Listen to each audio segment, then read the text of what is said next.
Assalamualaikum warahmatullahi wabarakatuh. Auzubillahi minasyaitonirrajim. Bismillahirrahmanirrahim.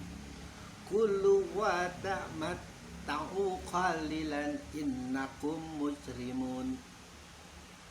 Tanda kurung dikatakan kepada orang-orang kafir, makan dan bersenang-senanglah kamu di dunia, tutup kurung sebentar, sesungguhnya kamu adalah para pendurhaka. Jika kita hilangkan tanda kurung adalah makan sebentar, sesungguhnya kamu adalah para pendurhaka.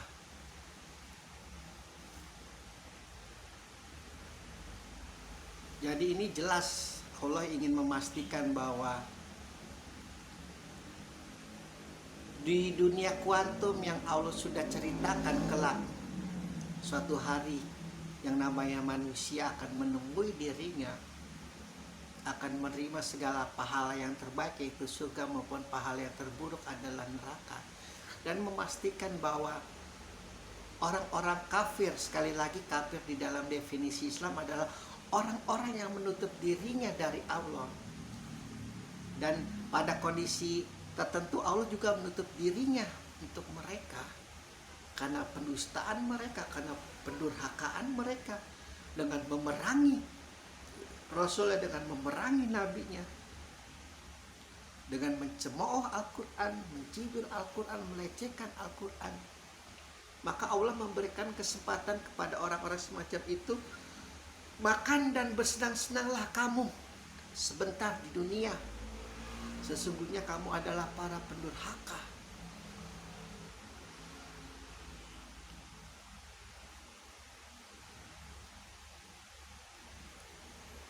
Dalam fase perjalanan hidup manusia, dalam hal ini adalah suluk, artinya perjalanan dari sejak lahir sampai mati, ada suatu keniscayaan bagi manusia adalah untuk mensucikan dirinya, untuk mendekatkan dirinya kepada kebenaran. Dan Allah memastikan kebenaran yang paling benar adalah Al-Quran. Kebenaran yang paling benar adalah Islam.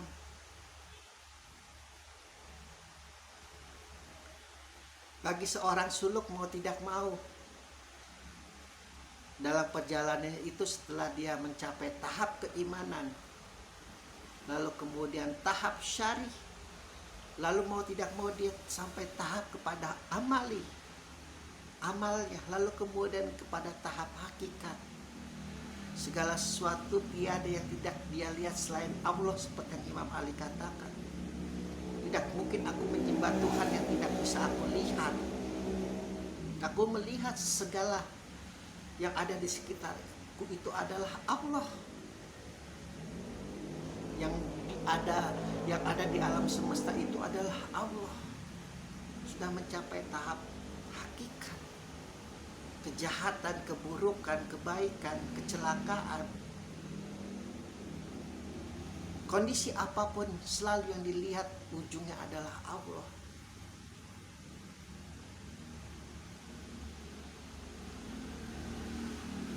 Maka ketika dia bersenang-senang, ketika dia tertawa, ketika dia menangis, apapun itu selalu senantiasa derajat ketakwaannya, selain dia takut, adalah untuk berusaha sebisa mungkin, semampu mungkin, untuk senantiasa mengikuti perintahnya dan menjauhi larangannya.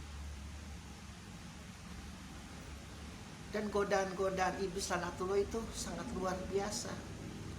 Ketika manusia sudah mencapai tahap iman, la ilaha illallah Muhammad Rasulullah, mau tidak mau manusia itu harus mencapai tahap syari, mau tidak mau harus melakukan sholat, harus melakukan zakat, harus melakukan puasa, harus melakukan ibadah haji jika dia mampu.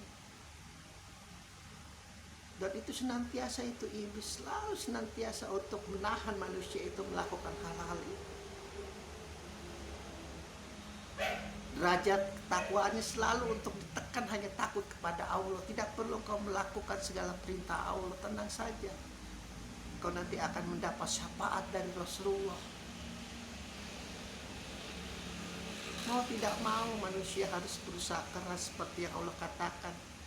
Mereka tidak mau mengikuti engkau Muhammad dalam derajatmu, usahamu, jalanmu yang sulit dan sukar. Mereka maunya senantiasa yang cepat, yang instan.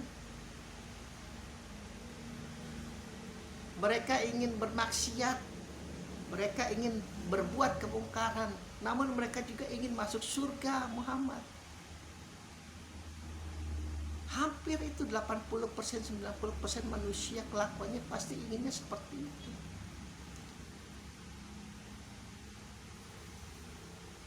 Namun jika dia mau mengisapi Al-Quran, jika dia mau merenungi Al-Quran, jika dia ingin mencintai Al-Quran, mau tidak mau Al-Quran mengharuskan manusia untuk senantiasa melompat dari tahap iman, dari tahap syariat, lalu meningkat ke dalam tahap amali.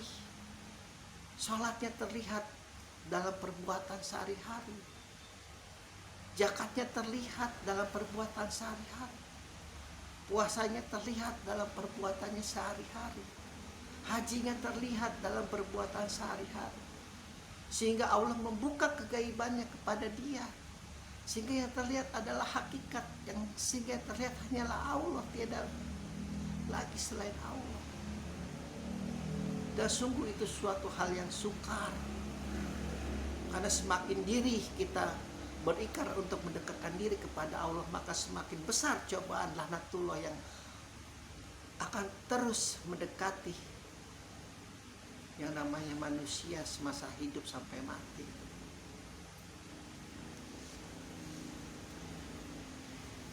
Namun Allah memastikan, paham betul segala kelemahan manusia, segala kebodohan manusia, segala kepakiran manusia. Mereka memiliki derajat ketakwaan yang berbeda-beda.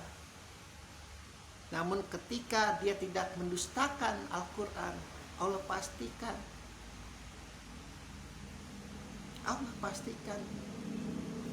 senantiasa pertolongannya selalu sampai kepada dirinya. Mohon keselamatan, selamat di dunia maupun di akhirat. Sulit untuk menjadi adik manusia, namun jauh lebih sulit untuk menjadi orang yang buruk, orang yang jahat.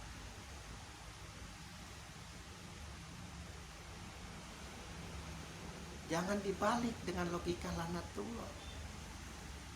Mudah untuk berbuat jahat, namun sangat sulit untuk menjadi orang baik.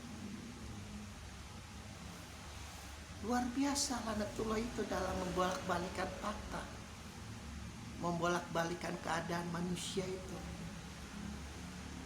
Padahal menjadi manusia yang berbuat baik itu Allah pastikan selamat datang di surgaku, selamat menikmati makan dan minummu. Ini semua atas apa yang dahulu kamu kerjakan karena kamu berbuat baik semasa hidup. Sebenarnya mudah, jauh lebih mudah daripada kita berusaha untuk menjadi berbuat jahat. Itu sebenarnya sulit.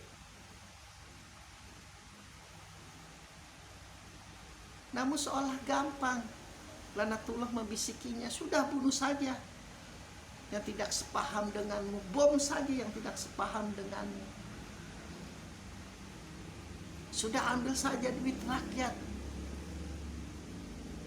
Itu akan jauh lebih mudah engkau untuk mendapat kesenangan, kemuliaan, kehormatan. Padahal itu sulit. Orang yang berlaku jujur itu persoalannya sedikit dibandingkan orang yang tidak berbuat jujur. Maling itu jauh lebih sulit hidupnya sebenarnya. Perasaan bersalah selalu mengikuti dia hari demi hari. Namun karena bisikan laknatullah selalu senantiasa sudah kau tenang. Begitu. Jadi ini bisikan laknatullah yang sangat tipis, yang seperti Muhammad katakan. Berbuat baik itu sebenarnya jauh lebih mudah daripada berbuat jahat. Alhamdulillah.